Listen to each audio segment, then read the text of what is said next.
Welcome everybody to the November 2021 edition of Startup Monterey Bay Connect. We've got a great program for you, so let's roll forward and see what it's going to be like. We have a welcome poll up there. We'd love to find out where people are coming from, so if you would let us know, we'll find out who's from the furthest away. Let's roll to the next slide. All right, in case you have been living in an alternate dimension for the last 20 months and you haven't spent half your life on Zoom, we're on Zoom. You can ask questions. We encourage you to ask questions. Put them in chat at any point. We will pick them up and answer them. You can send private messages to individuals, or you can send group messages to the whole crew. Generally, for optimal viewing, stay in speaker view mode. I actually like being in the mode that lets me see everybody, so you can do that too. If you're not on stage, it's great if you can keep your webcam off. That allows the people who are on stage with live webcams to be up at the top of the screen. Please keep your microphone muted. We love dogs, but they don't necessarily add to the ambiance of the evening. Finally, this meeting is being recorded and will be played back. So if you don't want to be recorded, make sure you keep your camera off. Let's roll forward. Special thanks to our sponsors, California State University, Monterey Bay. That is us. We are Startup Monterey Bay of CSUMB, and our marketing partner, the Monterey Bay Economic Partnership. And this is Startup Monterey Bay Connect.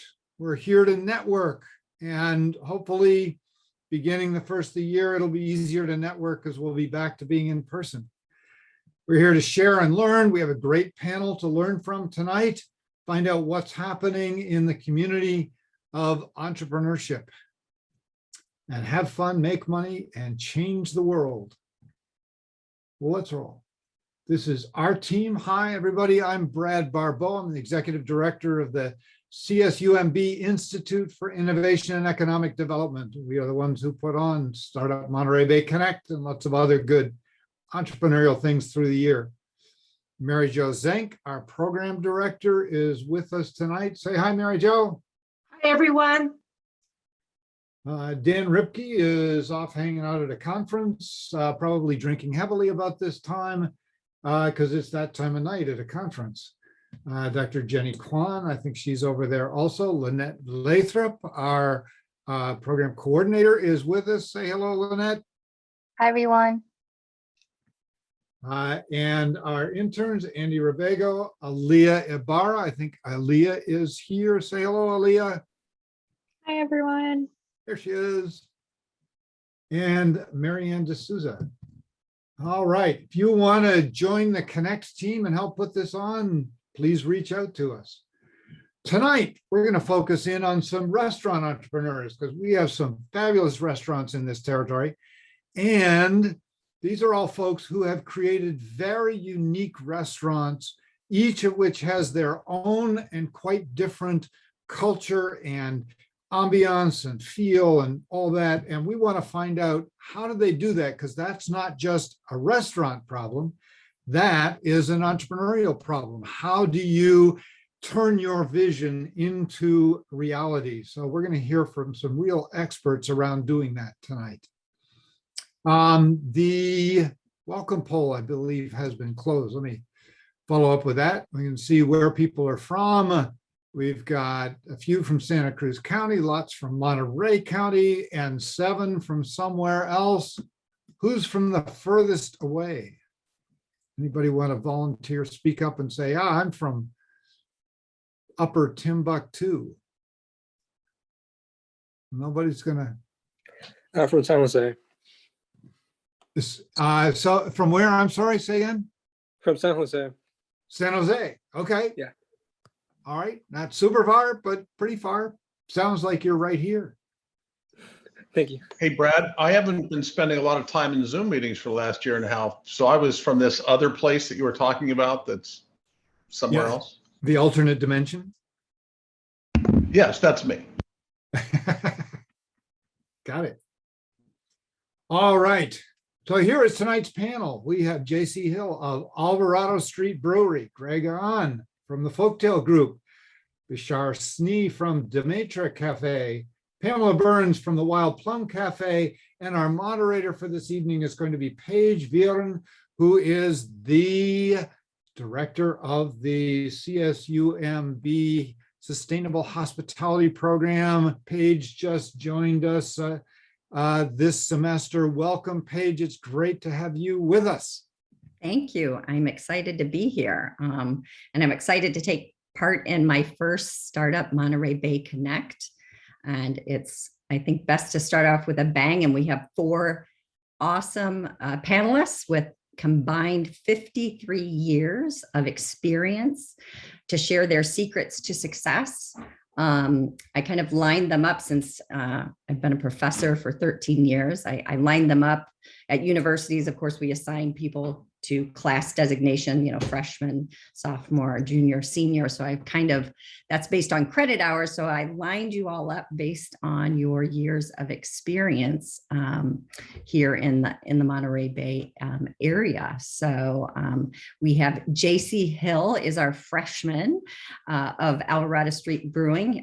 He's been here since 2014. However, he's actually been in the hospitality industry much longer than that, 2009, but you get designated as the freshman. So he'll be our first speaker, and I'll ask him to introduce himself and tell a little bit about Alvarado Street Brewing. He has a long history in the hospitality industry, and our class here of freshmen, sophomore, junior, senior, we even have a sports team because Alvarado Street Brewing is going to have a beer garden on the CSU Monterey Bay campus, hosting the new football team that will be coming here. So pretty exciting to have them here. So JC, I'll go ahead and start with you and have you tell a little bit about yourself. So let's do this, Paige. Yeah. We've got to do the weekly, the monthly news quiz. Oh, got it. That's right. We can't skip that, or everybody will get mad at us. So Okay, so let's do that, and then that. we'll do the formal introductions. Of Okay, the panel. sounds good. Thank you, Brad. Since I'm new, Cool. You're helping me along. No problem. All right. We want to give the audience a chance to introduce themselves. The best way to do that with a group like this is open up your chat and put a couple sentences about you in chat. Who are you? What do you do? This is your chance to shamelessly promote your business. If you would like to do that, we'd all love to find out who you are. So put yourself in chat.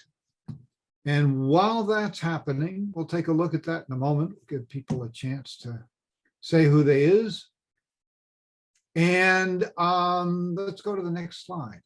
We'll start announcements and I'll come back to that. Well, it's time for the quiz. MJ's monthly news quiz. So I'm going to hand this over to Mary Jo. Take it away. It's all yours. Thank you, Brad. This month I've scoured a couple of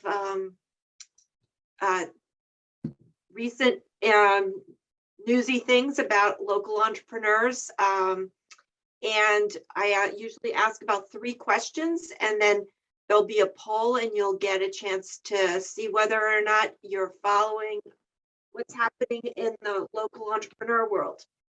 Okay, so let's do our first question. What is the name of a former Startup Challenge runner-up winner that is a participant in the 4th cohort of Santa Cruz Accelerates? And the 3 options are Charge City, Seeds for STEM, or Vanley. So we have, there's about 44 participants. So let's see if we can get at least 40, 30 to 40 people voting. you don't lose any points if you vote wrong. So, people are still choosing.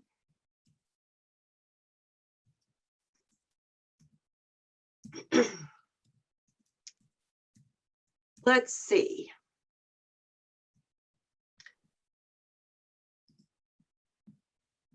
Okay, so I'm going to call it at 1 minute. All right, so I'm going to end the poll, and everyone is guessing that it's seeds for STEM. Okay, that's the majority. And the second choice is Vanley, and the third choice is Charge City. So the true answer is, next slide, Vanley.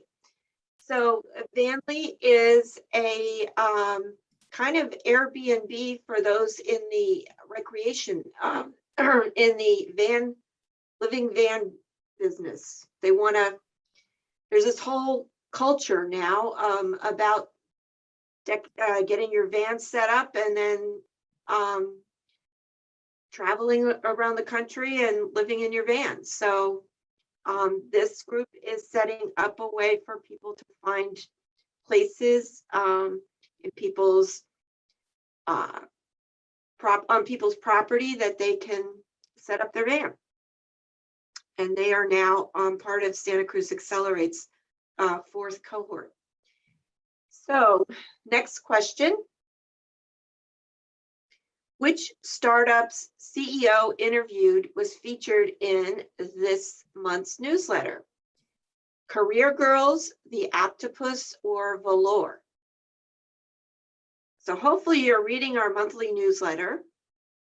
And if you're not, we encourage you to sign up, and somebody will put that in chat for us. So how you can sign up. Okay, so let's see how many people got a chance to read the newsletter.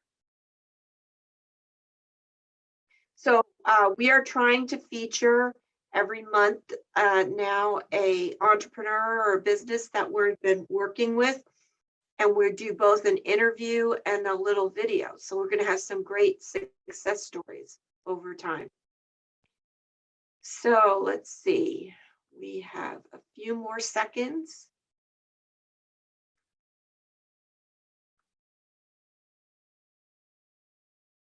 Okay, so I'm going to end the poll now.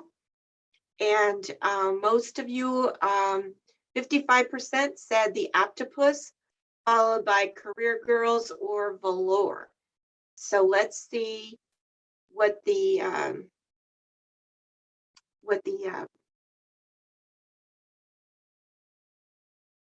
yep, it's The Octopus. And there was a great interview, and it's also on our startupmontereybay.com website. You can see the short video of it if you choose not to read the whole thing. It's a great story. So the Octopus is actually helping a lot of local restaurants with the whole food, a lot of the business aspects of it. So they're helping a lot of small businesses. So I thought it was also an appropriate question to ask for today's Startup Monterey Bay Connect. All right, our final question is, what major ag company located in this region has partnered with Think Beyond Plastic to launch the Ag Plastics Innovation Challenge competition? Is it Driscoll's, Earthbound Farms, or Taylor Farms? This one's a hard one.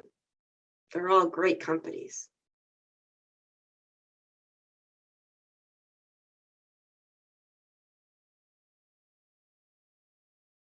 So the ag industry is really trying to deal with alternatives to plastic.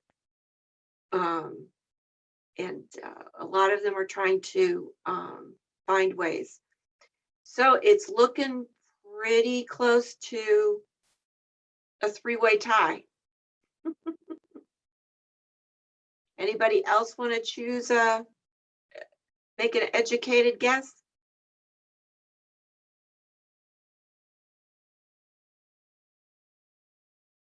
Okay, 5 more seconds.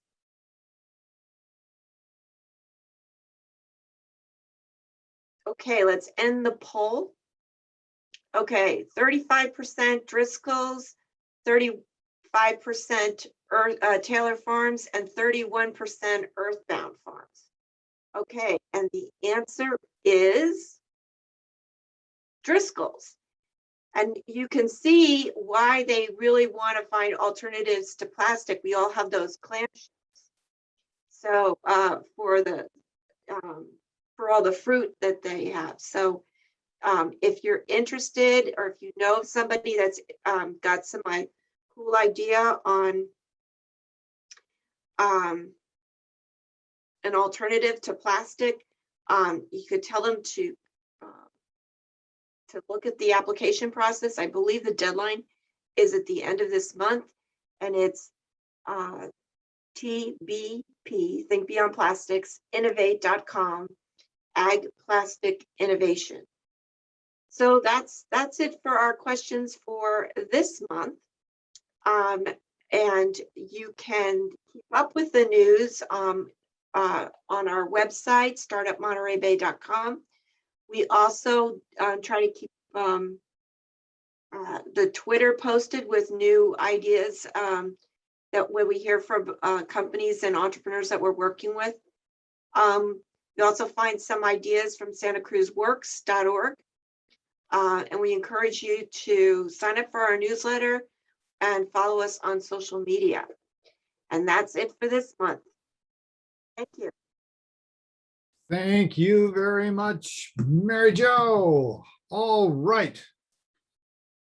Let's see, did we get back to the right slide? This looks like we jumped forward, but I guess not. So a couple more things. Startup Launchpad. If you are starting a company, if you're early stage or you've launched or you're trying to grow and you're looking for some advice and some support, we're here to help with the Startup Launchpad. We have an advising program, we have a mentor program, and we have the Launchpad learning modules. So reach out to us at info@startupmontereybay.com. Check out our website at startupmontereybay.com. Let's roll.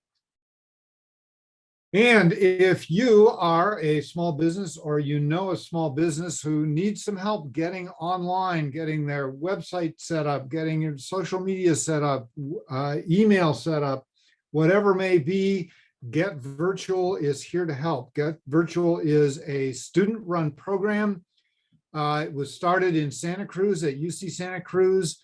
We were the first and are the largest chapter of Get Virtual.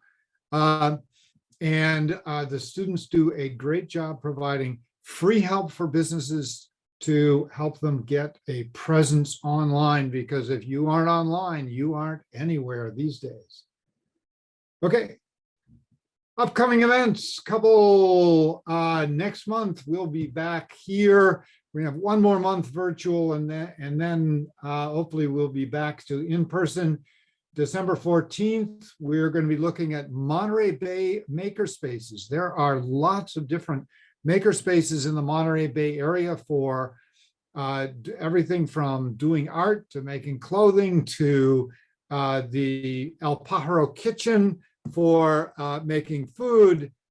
And we're going to be featuring all of those at our December meeting. Let's roll. Startup Weekend is coming up. Mary Jo, do I have this right? This is number 10.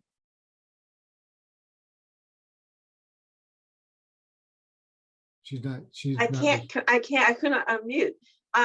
Yes, it is 10. Can you believe that, Brad? No, I can't. Our 10th anniversary Startup Weekend coming up January 28th to 30th. So it's the last weekend in January. It will be at CSUMB. It will be live and in person. We're keeping our fingers crossed that works to have it be live and in person. But that's our plan. So you can begin signing up for that. The link is in chat. It's also on the slide, but it is in chat. So you can just click on that. be a part of number 10. All right. Oh, and it's time to head for our presentations. Just a note, if a question pops in your head, don't lose it. If I leave stuff in my head, it goes away very quickly. Put it in the chat and we'll answer it as quickly as we can. So let's roll forward to our great panel. I am now going to turn it over to Paige.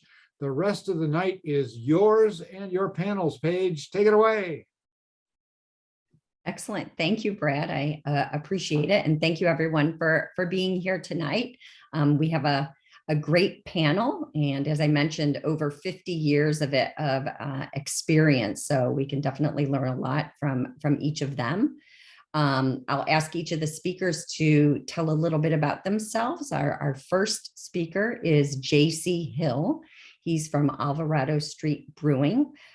He grew up in the Bay Area, attended Menlo Atherton High School, and earned his BS in Hospitality Management from Cornell Hotel School in 2007. And then he worked in the San Francisco area doing economic consulting. And then the bug to be in the hospitality industry bit him, and he headed down to San Diego, where he and a fellow Cornell grad opened a small restaurant, California Kebab, which eventually became a brewery and restaurant called Amplified Ale Works. That was in 2012. During that time, he earned an associate's degree in brewing science and technology. And in 2014, he moved to the Monterey Bay area with his family and opened Alvarado Street Brewing and Grill with his father, who is a local architect, John Hill. So they've expanded another brew pub in Carmel Plaza in 2018, and they continue to expand their operations. They're looking to open a location in Salinas and 2 more locations in 2022. And of course, they will be hosting a beer garden at CSU Monterey Bay's Cardinal Stadium, a partnership with the Monterey Bay Football Club. He lives in Carmel with his family, and we welcome him here today. JC. Thanks so much for having me. Really appreciate it. Yeah, so I think first and foremost, I'm a bit less of a real restaurateur compared to my fellow colleagues on here. I kind of fake it a little bit. I'm more kind of the beer guy, and kind of these days more focused on product development and our beverage manufacturing. But our 2 restaurants are absolutely essential for us as a company to interact with our customers and just kind of serve our community. And we definitely have an interesting approach with hospitality. To keep me from rambling and on track, I just put a couple slides together on just some sort of basic things. Drink fresh, burp hops. That's our cheeky slogan that somehow made it 7 years later. I don't know how that's still a thing, but it kind of says a lot about kind of our approach to beer and just everything kind of falls from there. Could go to the next slide. So just quick journey for us. We opened in May of 2014 in downtown Monterey, Alvarado Street Brewery and Grill. About a year and a half later, we expanded the back parking lot there into a beer garden. And that same year, we opened a production brewery out in Salinas, as well as an accompanying tap room out there. In 2018, our Carmel Bistro opened up in the Carmel Plaza. And, we all know what happened in 2020, but we're gearing up for a big year next year with a couple new projects, one of which is a new restaurant and bar on Main Street in Salinas called Alvarado on Main. And then we have the partnership with the Monterey Bay Football Club that's going to be happening at CSU Monterey Bay that we're really, really excited about. Go to the next slide, please. So our vision, super simple, kind of lay it out for everybody. It's, striving to make world-class beer, striving to make great food, warm, welcoming service, and just be supportive of our community. Just keep it really, really simple. Beer is fun. It's, the social lubricant kind of brings people together from all backgrounds and walks of life. We have the easy job, and it really just stems, from the passion for the product. You can go to the next slide. And what drives kind of those four things is, like I said earlier, it's really more of just like an obsession for what we're doing. It's kind of, I feel like I'm really lucky to be able to dedicate my life to the liquid that we produce, sort of put everything into it, go to bed thinking about it, can't sleep, wake up, still thinking about it. And that's been the way for over a decade now. And I think getting our team to kind of buy into that and really dedicate ourselves to quality, starting with the liquid, but also having that apply to really everything we do. And a big thing I say to, our team is, the attention to detail and doing all the little things right. If we can add up all the little things right, it'll amount to something great. But it really comes from, dedication to quality and a passion for what we're doing. Go to the next slide, please.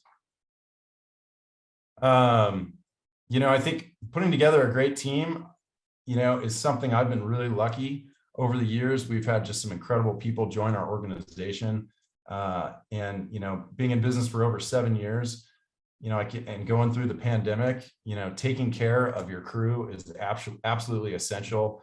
One thing we've been doing a lot of kind of, inward work on over the past, 18 months is working on making our company just a really great place to work. Fun, welcoming to all, holding people accountable, just cultivating the team. That's really a big key to how we've been successful and how we're able to keep going. You can go to the next slide. And, I think with the passion, for beer, passion for great food, service, those kind of simple core tenets, everything else for me, I've just learned as I've gone. It's been hitting the ground running, just always learning, always trying to be better. Figuring out how to delegate was, still something I'm learning. It's incredibly important, especially as you grow. And just striving to just keep better and admitting that, we don't know everything, and there's just so much to learn in your craft, whatever that is. Being able to critically evaluate complex situations and, make tough decisions and stand by those. That's been something that, going through the pandemic has really shown to be something that's very challenging, but essential to growing personally and, for your business. These are all kind of cliche, generic things to say, but I really feel like they're pretty true. And I think, we'll probably go to the next slide. I think that pretty much wraps it up. One thing I did want to say, for us, as we've grown, more opportunities have opened up. We put everything back into the business, and with that, come resources. Only 3.5, 4 years ago, I was taking all the pictures with my phone for our Instagram and our marketing. We have somebody who's an incredible photographer now, who does all of our marketing efforts. That's just one small example. But you're able to bring people in with specialized skill sets that can make your company better.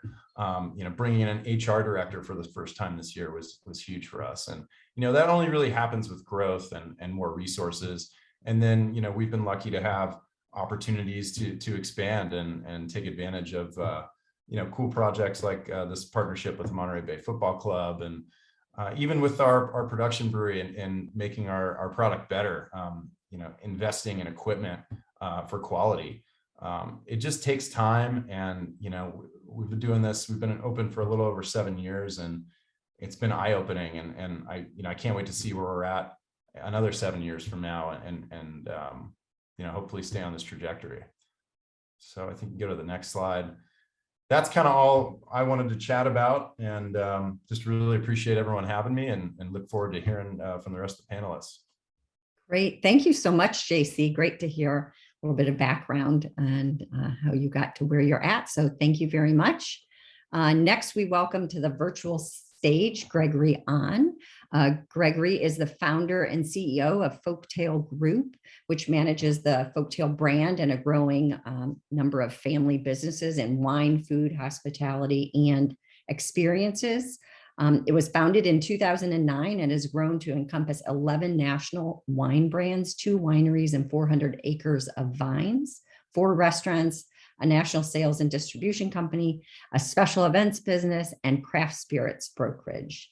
It's based here in Carmel, California, in the Monterey Peninsula. And their vision, I really liked this. The vision is to make life more joyful. I think we all could use a little more joy these days for their employees, customers, and stakeholders. Greg received his undergraduate degree from Trinity College and has master's degree from Columbia Graduate School of Business and the University of California, Berkeley. And he lives in Carmel with his wife and 3 children. So welcome, Gregory.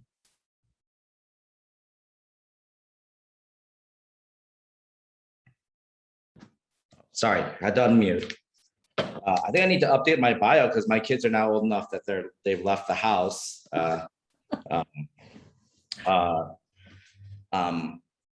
Wanted to, I guess, kind of echo a lot of what JC said, because I think the one thing that has kept us motivated and kept us going and growing is a dedication to our staff and all the people that work for the company. We started,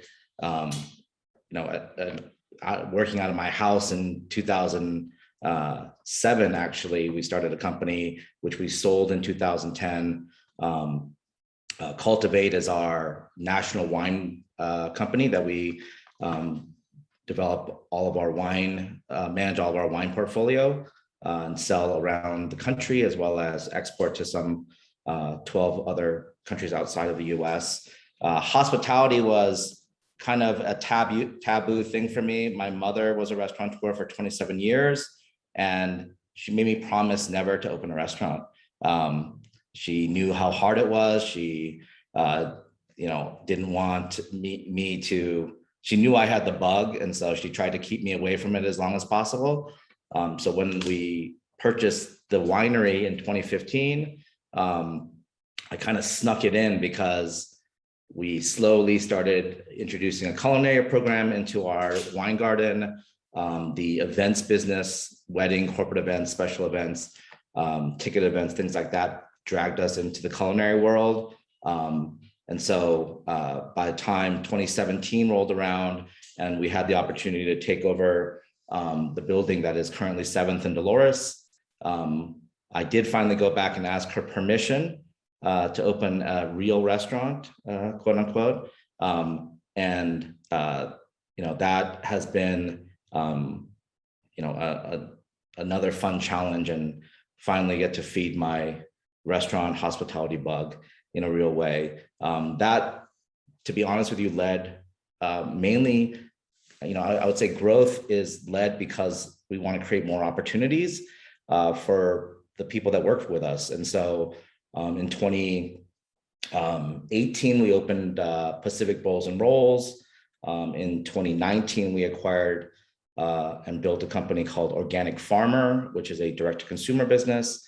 In 2020, just in time for the pandemic, we opened Rise and Roam Bakery, and then we've been taking the last 20 months off, but in 2020, we'll be launching our first new restaurant in a couple of years, named TBD. So, but I think everything comes back to really, investing in our people, investing in that joy that we keep as a center of our core values. And we believe that as long as our staff is happy and believes in our mission, then I never have to talk about customer experience. I never have to worry about if the customer is being taken care of, because that joy just kind of spreads. And so that's what our business is. That's great. Thank you, Gregory. I wonder if at the end of this, all of our panelists will agree with that country song, Mama, don't let your babies grow up to be cowboys. Maybe it's don't let your babies grow up to be restaurateurs. My kids are not allowed to go into the restaurant business. But it's in your blood. You said that, Gregory. You never know. They have the same blood. Thickness. Thank you. Thank you for that. Next, we welcome Bashar Sneeh. He is the president and co-owner of Dametra Restaurants. He was actually born and raised in Syria, and was kind of left to provide for himself and his family. So at 27 years old, this is quite impressive, Bashar. I didn't know until I read your bio this. I knew you came to this country, but at 27 came here. Didn't even speak English, and through hard work and determination, he has become a highly successful restaurateur, opening Dametra Cafe in 2008. And he has a number of restaurants that he's added since then. In 2014, they opened Dametra Fresh Mediterranean, and the Mediterranean restaurant and Portobello opened in Carmel in 2016, modeling his menu after the original Dametra to kind of take some of the overflow, which is great. And the latter is a tasty take on French California fusion. His latest venture is a restaurant sports bar combo, which is close to the university, Dametra Fresh Mediterranean and the General, which is kind of a little sports bar. He's won a number of different awards, including Business of the Year by the Carmel Chamber of Commerce. And I really admire his passion about, influencing younger generations regarding his passion, and helping to educate young people and inspiring them, to become entrepreneurs as well. So we appreciate him being here. He's part of the CSUMB Sustainable Hospitality Management Program Advisory Board, and we appreciate his insight there. And welcome, and thank you for being here, Bashar. Thank you so much for having me. It's a pleasure and an honor to be with you among all these great people, and thanks for your time. So yeah, I'm from Syria. Came here at 2004, 27 years old, no English, no money, on my own, starting to figuring out what's happening and what do I want to do. And, as an immigrant, you always come from first day and you have the responsibility to support the entire family back home. So it's like not just to make a living for yourself and also to support everybody back home. So that's kind of an obligation, and it's kind of like you have to make it happen. In Syria, I never worked in restaurant business or hospitality at all. I study mechanical engineering, and I also work in developing curriculums for troubled kids. When I came here, honestly, in the beginning, I didn't know what do I want to do. But I was feeling comfortable. I knew I need to learn English first, and because I spoke Arabic and French, but no English. And so by accident, my first job was in a gas station in Carmel. And I'm mentioning this because probably a lot of people in the audience right now, some people might relate, like how you can start from nothing and, try to do something. So working gas station in Carmel, and I used to take the bus, come to take me because I couldn't afford a car, and used to come all the way through downtown Carmel, and I fell in love with this town. And I needed another job because it wasn't enough. So I was hired as a busboy, also in the lodge of Pebble Beach. And first week I fell in love with this. I love people, I love food, and I like how I'm all about social life, because that's how we come from. Our Middle East is all social life and connecting with people. And I said, this is it. I think that's what I want to do. I have 5-year plan to open my own restaurant, and 3.5 years later, mid of 2008, when the economy crashed, we opened Dametra Cafe with my best friend, and instantly became successful. It was very busy, and then eventually we doubled the space on that restaurant in 2013. 14, I opened my first casual Mediterranean restaurant in Monterey, because I saw that vision that people looking more for healthy food, fast and quick and affordable and fresh. And I wanted to open as a prototype to see if this can be a concept that you could launch. And did really well, and then eventually opened Portobello, like what you said, 2016, and Mediterranean. Then 2018 opened second location of Dametra Fresh Marina, with a twist of it, a sports bar. The idea came that being in Fort Ord, and knowing that there is the original bar of the Fort Ord military base used to be in the officers club. And so I went approached them to take that actual piece of history, the bar, and put it on the general bar we call the general base in General Stilwell, and to have part of the proceeds go to the veterans every year. So, and our anniversary actually on 2 days on the Veterans Day. So that will be also like a great celebration. And then eventually 2020, we opened Catch Seafood House in Carmel. And yeah, here we go. So now hoping by the end of this year, we're gonna be starting up another 3 locations of Dametra Fresh, the fast casual in the Bay Area, around the Bay Area. And the goal is by end of 2020, hopefully we'll be having 4 to 5 locations open more, because we're launching that Dametra Fresh right now. So we're going in a chain level of that. It's been a great model. So simply, I'm following my passion. I enjoy a lot what I do. I don't feel like I work. And it's just great to connect with people. The community has been amazing. From someone coming from out of the country and come here, I appreciate so much this country and the system. It is the land of opportunity. There's, of course, a lot of keys for success, and we can discuss this. And we keep learning along the way. The best thing is when you work with people, connect with people, and create family more than just employees and customers become like family. That's the beauty of this journey. We were able to keep all our employees through the whole pandemic, and there was a promise I made and kept them all. And they're our key, and they're our backbone. So that's kind of a quick story, and thank you. Awesome. Thank you so much, Bashar. It's great to know all of you have such, a connection to your employees and realize their value. So I see that as an emerging theme for sure. Our next panelist is Pamela Burns, who is the owner operator of the Wild Plum Cafe, which opened in 2000. So she is the senior of the class here, having the most number of years.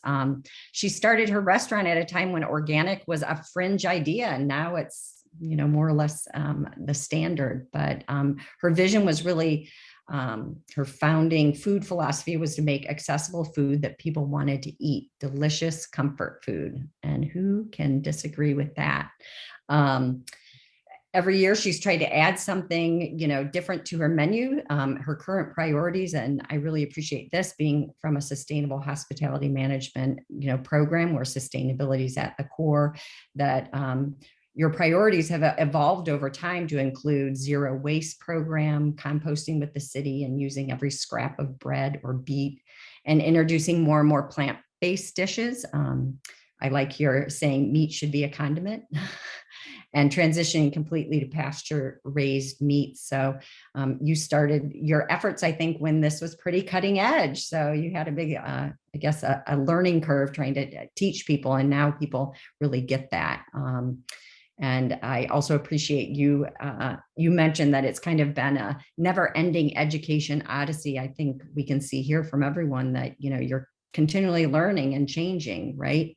And that applies to your staff and clientele. So that theme. And I also like that everything is made with love, because when things are made with love, they always taste better. So if you can share a bit of your story, Pam, we would appreciate it.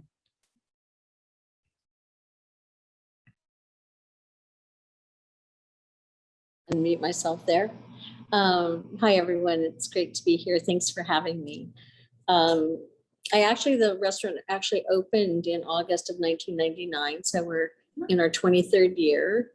And Wild Plum was really a restart for me. I had my very first business. I started in the Peninsula. I came to Monterey 38 years ago, and started my very first business quite by accident. I was on my way somewhere else, but the fates had other ideas. When I was 28, I started a pasta company which is still goes today, is still going today, and had that for 11 years, built it into helped build it with others into a very successful business. And I started that with literally nothing, with an idea. I mean, I literally started that in my studio apartment in Carmel. And then I had a wholesale bakery and was partner in a restaurant. So when I took over the Wild Plum space, I was really sort of starting again. So my journey here on the peninsula started, hard to believe, 38 years ago. And the Wild Plum Cafe was really a culmination of everything I really wanted to do. I'd had a wholesale bakery for about 7 years, and it was successful. We lost our lease, and I ended up having to, at the time, it was impossible to find a place with water. So I ended up having to close that. And we were in all the Andronicos up in the Bay Area, Whole Foods, Pete's Coffee. It was really heartbreaking to have to move on. But, sometimes those things happen and you have to pivot. And so that's what we did. And I really, after that experience, I really wanted to bring everything that I wanted. I really wanted to bring what I had experienced in Europe to Carmel. I really wanted to create a feeling of community and really to share some of the dishes that I grew up with. I always would get very angry when people would say, I would let them know that, but I would get very upset when people would say American food is terrible. And I just, in my thought was, well, you have not had real food. You're eating, you're not eating really, truly eating American food. The way what I grew up with. I always say that I grew up more like we grew up more like Europeans because, we had tomatoes coming down the coast one way and pickles going up the coast another way. And so the die was cast that I would do this long before I ever, had an inkling that I was going to be in the hospitality industry. So anyway, we started here 23 years ago, and my goal really for the cafe was to just put the very best ingredients I could on the plate. And 23 years ago, the only organic ingredients I could even get were greens. You could not get, Monterey's an island, and there was no organic meat. There was very, very little pasture-raised product around. There was, if you ordered organic flour, sometimes it would come in, sometimes it wouldn't come in.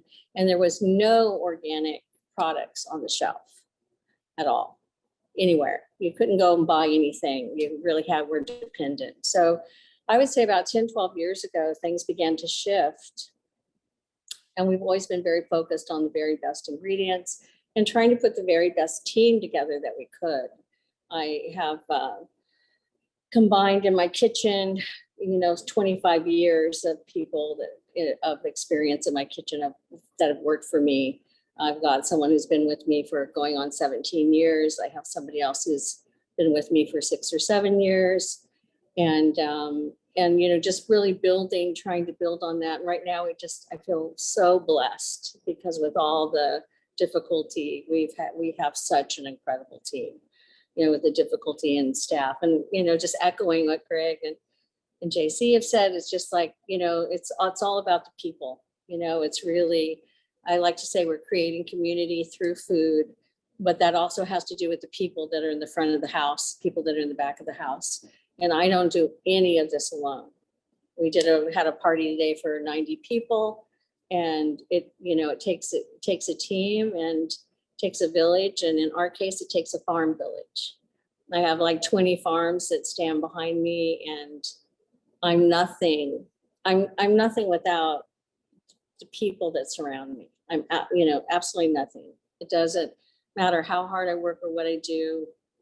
If I don't have that support from my vendors to my staff, I can't do any of the things that we do. And it's just a joy. It's such a joy. I feel so lucky. I feel so blessed to be doing what I do, to be able to put this food on a plate and have people taste the difference in our food. It's all about, for me, it's all about ingredients. And it's all about turning those ingredients into the absolutely most delicious food that we can put on a plate. And creating an atmosphere, creating a place where people really want to be. And it's really a joy to do this work. I feel really lucky to be a chef, to be able to create these dishes, and to be able to work with all the folks I work with. So that's a little bit about the Plum. That's great. Thank you, Pamela. I think this idea of creating something, it's really a culture. It sounds like each of you has created a culture that attracts the employees and obviously the people who come to your restaurants to dine. So in thinking about, creating that culture that has reaped your success, how have you, each of you, and whoever wants to join in first is welcome, but how do you kind of translate, those values and your vision and your expectations? How do you create that culture that obviously has resulted in your success? Anybody want to go first? I'll jump in. Okay, great. Yeah. Our HR team is bigger than our accounting team. I mean, we put a lot of investment in really communicating our mission and our vision of what the company is. And I think the most important cornerstone for us has been that we laid out a set of core values by which the company was going to operate and make decisions. It goes by the acronym REACH, stands for respect, evolution, adventure, character, and humility. And it's like, we never stop talking about those things. And even our performance review structure is based around those core values more than they are about financials or things like that. It's all about how do your actions relate to our core values. And I think that that has led to us having a more, everyone's on the same page as to why we're doing what we're doing and how we're going to do it. Mm-hmm. Excellent. And I like that you have the acronym. So I guess that's what you're always drawn back to that. What are we here for? What are we here for? And you can follow that. That makes it easier for me to remember. So I like it.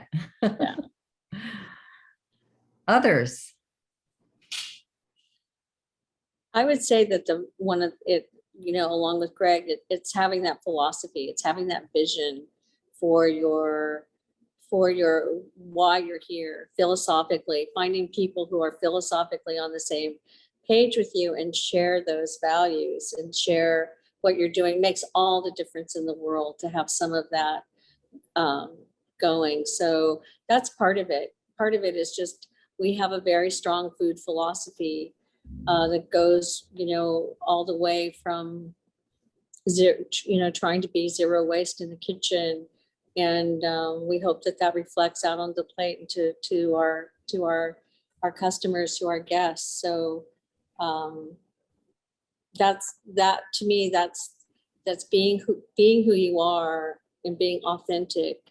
I think that is the number one thing that begins to create a culture, and just working with that every day, working with that every day. Excellent. I would like to add to that, which is, definitely, thanks to Gregory and Pamela, that's absolutely right. Translating vision and passion or idea to reality. One of the things that's, first of all, has to be clear what you want.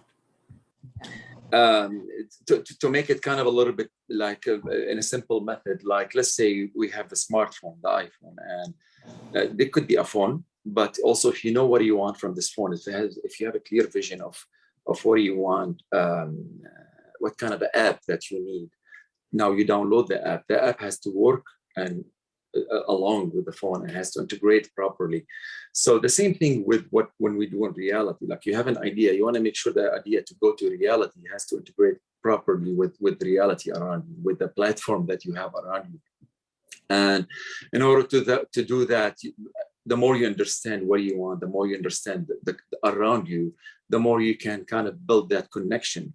And it's like it's like planting a tree. Like, you know, you have the idea as the seed, and you have to plant the seed. You have to nurture the seed and do everything properly for that seed to grow and become a tree. And patience is essential. It's like you have to be patient to get the fruit in the end. That's what I think. Thank you, Bashar. JC, do you have anything to add? Yeah, I mean, I would totally agree with what everyone said. I think it takes many years to develop company culture, and even then, it's something you got to work at every single day. And I think what Bashar said about being able to articulate what you want and have that sort of trickle down in your organization is way easier said than done. And it's one that you know, we strive to do every day. You know, things change. The philosophy, you know, it's consistent with what we want, but, you know, we're always trying to improve. We're always learning and trying to, you know, adapt the business. So it's something that's a little bit more fluid. But, you know, yeah, it's a really big challenge, and it does take years to create. It's kind of what I would say. And you have to constantly work at it. Definitely. So I guess dovetailing on that, I do have someone who asked in terms of, you know, kind of keeping your hand on the pulse of what's going on. Are you all conducting any kind of marketing or market research that informs, you know, kind of your decision making? What kind of actions, I guess, are informing some of that? We don't have a marketing department at all. It's something I you know, maybe one day we'll have that. A lot of our marketing is just kind of, you know, a photo journal of what our journey's been like, you know, through social media and through internal communication with our staff. A lot of internal communications that they can talk to our customers about what's going on, get people excited. Yeah, a lot of it is just riffing off each other, and it's very organic, and something that you know, it's incredibly important. I wish I could say we had like an organized, legit marketing team. Maybe one day we will, but it's just kind of off the cuff, on the fly for us. I like that, organic, right? That might be the word. Sometimes you're wearing many hats. I think, JC, your biggest marketing has been word of mouth, and this has been great, and that's what's keeping you expanding. And this the strongest thing, I think, which is amazing. Yeah, great job. I appreciate that. So in terms of, you know, challenges, I guess, you know, I see someone asked how old were each of you when you kind of started your first business. Bashar put in he was 30 years old, and I guess all of you, if you want to answer the question with your age, Bashar, you said 30, but what challenges did you have to overcome kind of at the beginning of that journey? Because some of those might be some of the ingredients for success. Well, I was 28, and the biggest challenge that I had to, I mean, the number one challenge is you don't know what you're doing. You know, I mean, let's start there. And, you know, so you're really learning every day. And I just had to, especially with the pasta company, I had to really just go to school on what were the economics needed to really grow a business. And just, you know, challenges you face are, you know, how to get packaging, just how to get customers. How am I going to get the next step? How am I going to fund this?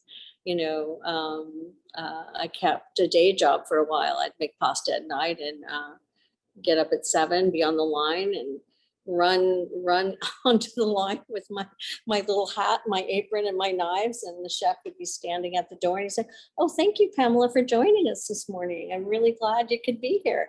And so I think that you have to do what you you know, for everyone, it's a, you know, you start where you are, you start with where you are. And sometimes not knowing is a good thing.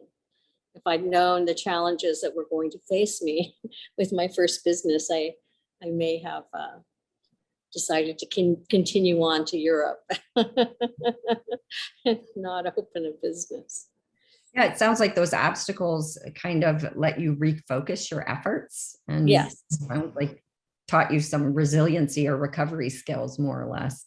Yes, yeah. I mean, you have to be willing to be, I mean, you have to be persistent, you have to be resilient. You have to have a tremendous passion for what you're doing. Mhm. I absolutely had it.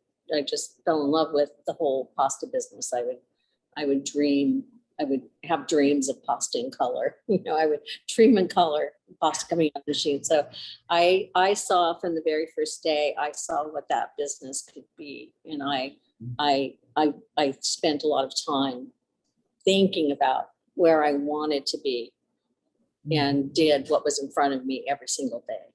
Mhm. You know, so you're not there. It's going to take time to get where, to have that full vision, but I think it's important to keep that. So Definitely. Others, were there certain challenges that you had to overcome at the very beginning of your journey?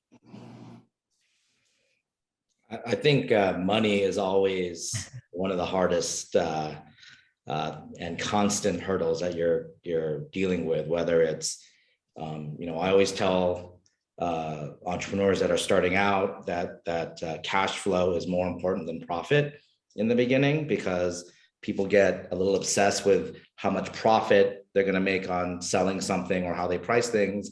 And I'm like, $1 today is worth more than $10 next week. I mean, you need to survive the next day. And I think sometimes people forget how important managing cash flow is. I've seen people start businesses and suddenly they've got, I don't know, 900 t-shirts that they spent, but they didn't get straws for their restaurant, you know, and really understanding where your resources are spent and what's going to give you the best return on that investment.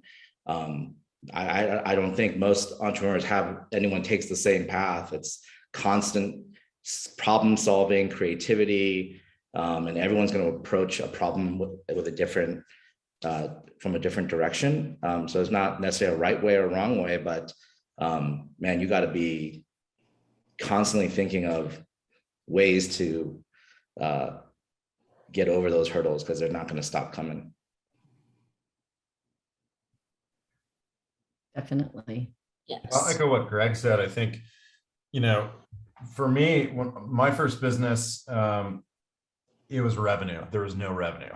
So that was hard. And as a result, it failed. And we had a proof of concept, but we couldn't make money. And the location we had was ultimately, it was never going to work. So we had a blueprint. We just needed to find the right location. So we learned from that, failed miserably, which is something that all entrepreneurs do every single day.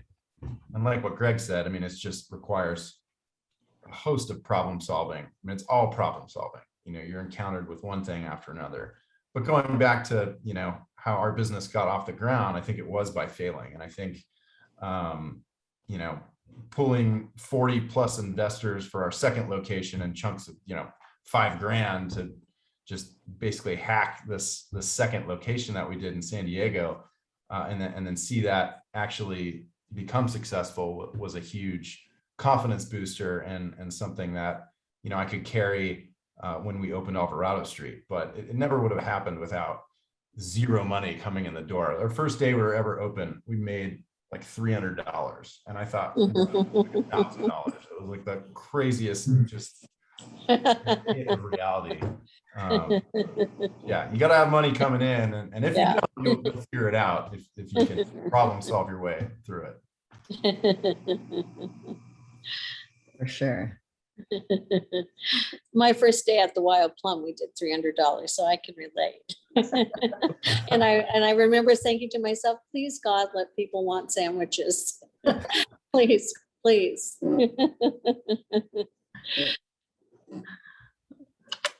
For me, it's definitely seen what everybody's saying. Money definitely was one of the biggest challenges. However, I had a lot of challenges because just being 3.5 years or 4 years almost in this country and try to learn everything. I mean, regulation. I don't understand regulations like what the laws. Some of the ignorance helped me actually, like being ignorant about what I'm facing. It helped me going so strong, and then solve it when it comes. You know, other just like sometimes, because I think part of the fear that a lot of people have is knowing what they're going to face up front and saying the word I can't before they try to see if they can. And I'm completely like I always try to tell people, don't start with the word I can't. Challenges and hurdles, they're part of the journey. They're not addition. Like when you have that side, when you get that mindset, I think that helps you a lot to be a stronger person to take the next step. Because if you're always going to think that challenges or hurdles or problems is additions, like I want to live without it, it's wrong. It's part of the journey. It's like when you're driving in the road and there is like, on the street, there is bumps and there's like holes, and just like it's just part of it. You cannot live without it. Work does not work without it, especially in restaurants. I mean, restaurant, you kind of like the problems, like every moment there's a problem. I mean, like you always have something going on, and you have to have that, like attitude, just like, okay, whatever comes, just I'll do my best and move forward. Definitely. I think we've turned everyone off of opening a restaurant. Well, no. Well, I guess what advice would you give someone who's trying to become, a restaurateur or an entrepreneur for that matter? Obviously you've all experienced challenges, but you're still hanging in, right? Something keeps you coming back. So, what encourages you to kind of keep going? Or I mean, look at us. We're talking about challenges and problems, but also we're all expanding. Yeah, so we're definitely enjoying what we're doing so much. Yeah. Passion is the red thread, right? You're all passionate. That's the key. You have to have passion in anything you do in this life. It's a journey. It's a short journey, and do it with passion. Yeah. The success in the passion. It's not in the outcome. It's like living your day, waking up in the morning, going to the job that you created or the whatever business you created, and you're enjoying every moment of it. That's where is it. It's on the details of it. Yeah, Bashar calls it, says it's part of the journey. I mean, it is the journey. If you don't like challenges, if you don't like solving problems, if you don't like being quick on your feet, then probably entrepreneurship is going to kick your butt. It doesn't matter if you're in a restaurant or starting a brewery or a winery or whatever it is. Starting your own business, when the buck stops with you, you got to come up with some answers, because that's the fun part of the job. I get bored doing the same thing every day. If I didn't have challenges, then I might go get a job. That's right. So maybe the question is, instead of what advice would you give someone exploring this idea of being an entrepreneur, but knowing what you all know now, is there anything you do differently when you first started out?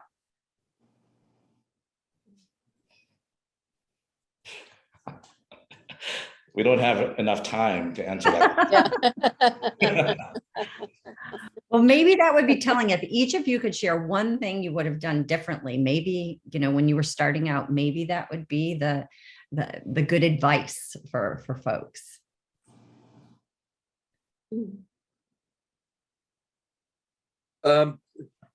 I'll start. Like for me, I would say I've been really blessed. Like it's been a great journey.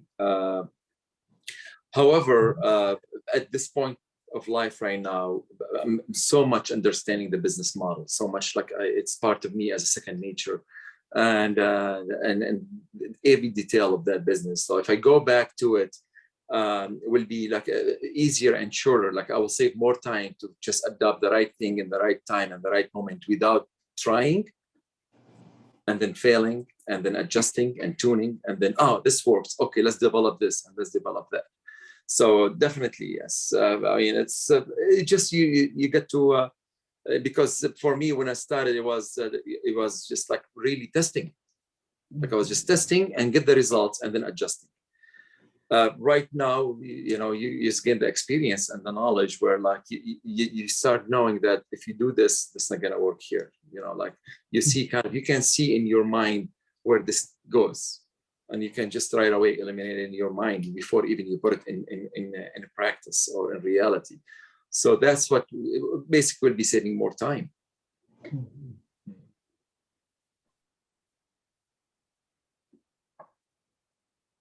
Next. Oh, if I were to do something different, as cliche as it sounds, hire slower, fire faster.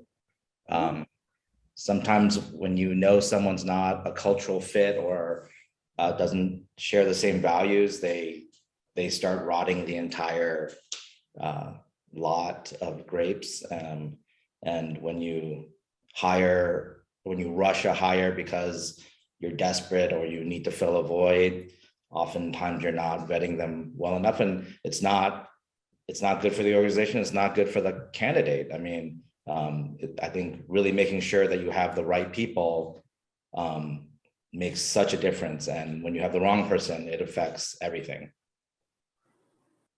And that aligns nicely with this idea of creating a culture to be successful, that there's going to be some sacrifices in a sense, that the quick fix isn't always the best. Yeah, I think you got to know yourself, know how you want to run your business, and make sure that gets communicated to everybody in a way, and you hire the right people to reinforce that, whether it's a commitment to sourcing or certain brand of hospitality. All those things those are the things that make your business unique. And so you want to make sure everybody that every touch point is authentic to that. Great. JC, you mentioned kind of the funding model, that you might have done that a little bit differently to start out with, and you might have piecemealed it a little bit more of a collective the second time around. Is that? Well, that was just an organizational nightmare with K1s and just craziness. But I mean, it's a really hard question because there's so many things I would have done differently. I've had a very privileged journey. I've had a lot of support, especially with Alvarado Street, and we've had a lot of success. And I think for us, putting it all back into the business has been essential. I don't know. I think what Greg said just rings so true, is to, life's so short. You don't really want, bad seeds infiltrating your company and bringing everyone down. And I know there's been a lot of times over the years that, I let people, I'm a pretty nice guy. I let people kind of, walk all over me. And I think having a little more grit, in my younger days would have served me well, and would have, I think, contributed to a better, company culture. I think, with age, those types of situations become easier to deal with, with experience, but it's still very difficult. But I think that's just so important. And what Bashar said about just being smart with your time is it's something that can't be taught, and it takes a long time to put that into perspective. So I think any entrepreneur needs to be really cognizant of your time, because you have a lot of things you need to accomplish every single day, and no day is going to be the same. So, some days I just need to kind of step away, and I need to kind of look at things from a global view, from the 50,000 foot view, and, really evaluate what I'm doing. Is this an efficient use of my time? What are we doing here? And just taking a step back every once in a while, taking a breather from the nitty gritty, the day to day. You can just get so consumed in that and end up, wasting a lot of time. So I don't know, that's just a really drawn out response, but. Oh, Come on, that's that's it. excellent. That's excellent. Pam, do think you? I think if I would, I don't know that I would be able to do anything differently in the sense that I really just, on my very first business, one day I was one day I was making pasta in a restaurant. 6 weeks later, I had a pasta machine and was, making pasta for others. So I don't, but what I will say is that I think that the thing that, just kind of echoing what others have said is really, I think it's the time, really understanding the amount of time that it's going to take to do what you're going to do. But what I would just say is that you really have to have a passion for what you're doing. Be patient with yourself. Be persistent. Be prepared for the commitment, the time commitment that being an entrepreneur is going to take. It takes an enormous amount of time. And I would just say that if you have a family, they need to be in on it. They need to be in on the entrepreneurial decision. It's going to take a tremendous amount of your time. And some people are just not prepared for the emotional, the financial, and the physical amount of time, especially with the restaurant, that it takes to dedicate every day. And I think that's probably the number one thing that I say to entrepreneurs all the time is whatever your idea is, whatever your concept is, that the business will tell you where it wants to go. Be open and flexible to where the business wants to take you, but be committed to what you're doing. And you have to stay flexible and malleable, for cash flow reasons, for financial reasons. You've got to ebb and flow with what's going on and be able to adjust, as Bashar was saying. You've got to be able to adjust. But I would just say be persistent, be patient, and I feel like your passion will carry you through. And the business will tell you where it's going to go, where it needs to go. It really will. I really believe that it creates its own path. And if you're flexible and you're staying aware, you will follow that guide. You will follow that guidance. But persistence, patience, and perseverance. Those are the 3 P's. And passion at the top of the list. That's my. Listening to all of you, the question when you think about what defines success, my take from all of you, it isn't just linked to revenue and profit. I kind of sense that you all define success a little bit differently. Could you maybe share how you define success? And maybe it is just revenue and profit. I don't know, but I sense just the things that you all are saying about. I think the day you can kind of let go of, your aspirations for money, I think that's the day you find success. Because when we opened Alvarado in 2014, I just wanted to make beer, really good beer. I wanted to pursue that as a craft and just become an expert at it and serve the community and live. And that was my thing. I didn't need to make tons of money. The profit wasn't really a motive. It was just to do a good job making beer and lead a team. And I think if you can kind of just I think anyone who's an entrepreneur, we wouldn't be here going through all these headaches if we didn't love what we were doing. That's kind of the consistent theme here. But I think kind of letting go of that profit as the motive was big, for me. And ultimately, that will eventually come. But I think, you need to be prepared to sort of walk away from that if you're going to become an entrepreneur. Excellent. Anyone else? Define what's success to you. Profit and revenue really help, I think. For sure. I say that only because I totally agree with JC. Like you got to have a mission beyond that. But you know, I think you got to be hyper focused on the financials in order for you to create a sustainable business and, you know, feed your team, feed your family. Should that be the only driver? Absolutely not.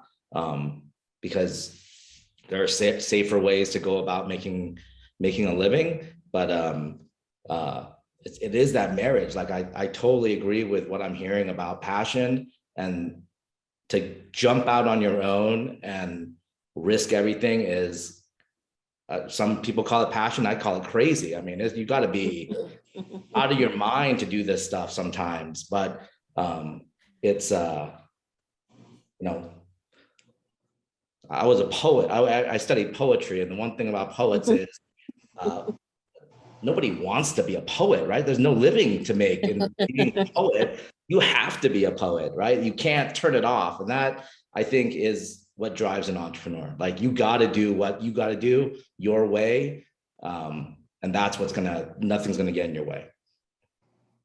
That's great. I would just say that there is no art without money.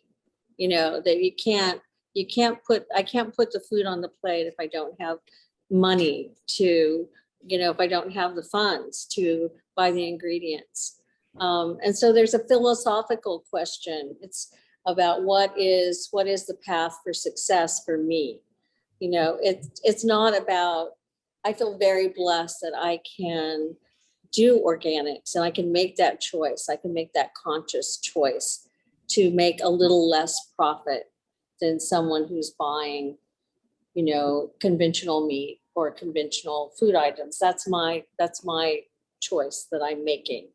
And so at the same time, I feel like there has to be a balance. And as an entrepreneur, you have to wear a lot of hats. And so success for me is it's not about making the most amount of money. It's about running my business in an ethical way, doing what I love, feeding people, which I feel is my calling, and really creating this space that feels, you know, we have some other projects in the funnel too, but it's really about creating community, giving back to my community. So all those things, it's really not about how much money is in the bank. There has to be money in the bank. That goes without saying. You cannot do what you're doing without that. So you've got to have focus on the economics. But I think after that, there has to be something more than your business is giving you than just the dollar and cents. You know, you've got, of course, the economics have to make sense. Without it, you can't do what you love. You can't give people your art. You can't make the best beer in the world if you have no economics behind you to support that. So I think if you make a good product, it will, if you have a good product, I think people will come. But I think that, I think for me, success isn't about all the dollars and cents. It's about the community that we've created here at the cafe. It's the greater community that I'm able to be, a part of. And it's just, it's people are really invested in us here. That's an amazing feeling. During COVID, we had people, I would open the mail and there would be a card from someone from Huntington Beach that says, "We love your restaurant," and a check for $50. It just was like, and that happened over and over again. And it just was, I was just like, to me, those are the things that got me through some of the darkest times in the very beginning. So I think you have to have an economic structure that works, but you have to have something more than just, I believe. If you're, restaurants are not get rich quick schemes. So, I like to say that here at the Wild Plum, we are a 23-year overnight success. So it's, you got to have a long view, I think, when you're in the hospitality industry. Yeah. And we just have a few minutes left. Bashar, I'll have you bring up the rear and share your definition of success. You know, Paige, this question, I've thought of it all my life. And I keep thinking about it. What is success? Truly, it's a big question because it has so many layers, so many depth of, like, is it personal? It's business, is what it is. It's like I thought of it all my life, and I keep thinking of it, and I keep always come up with the answer, and then I keep developing. So you know, like everybody is talking about mentioning the money as it's kind of the powerful tool, but it's always, you need to realize it's a tool, it's not a goal. It is a very crucial tool in this material world that we're living in. So it is a tool, very powerful tool, but never, if it's a goal, it will kill you, like, internally. So this is definitely has to be adjusted if somebody thinks this is a goal. It's a tool, I understand. Success, it's a big thing, you know, like I think being you, like in the healthy and ethical way, this is success. Living your day the way it's supposed to be, making a difference in the world, that's a success. Touching people's heart and making them smile genuinely, this is success. Business-wise, companies and businesses meant to make money, period. And money meant to make a difference. That's for me. So you create a company to make money. You cannot create a company and just lose. It's not going to work. You have to make money. And when you make money, you'll be successful if you make a difference in this world with this money. That's how I see it. Excellent. Thank you so much. Thank you, all of you, for joining us today. This has been really enlightening, and I see lots of people saying thank you in the chat. Still lots of questions, but we are out of time. Again, thank you for being here, and I will hand it over to Brad. Thank you very much, Paige and the panel, JC, Gregory, Bashar, and Pamela.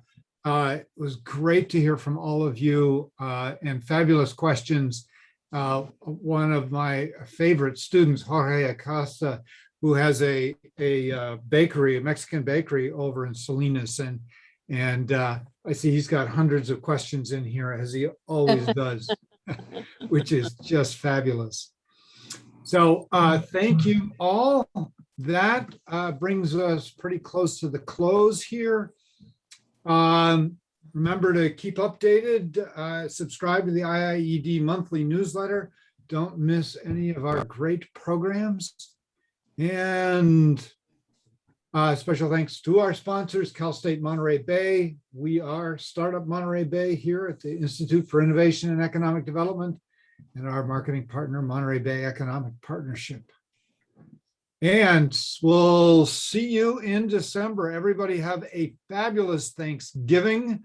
I am sure every one of those restaurants will be a fabulous place to be on Thanksgiving. So make sure you go and visit them. Tuesday, December 14th, we'll be back to talk about and talk with a whole bunch of different Monterey Bay maker spaces, really cool, creative places to be here in the Monterey Bay. Thank you all. Have a great night. Have a great weekend.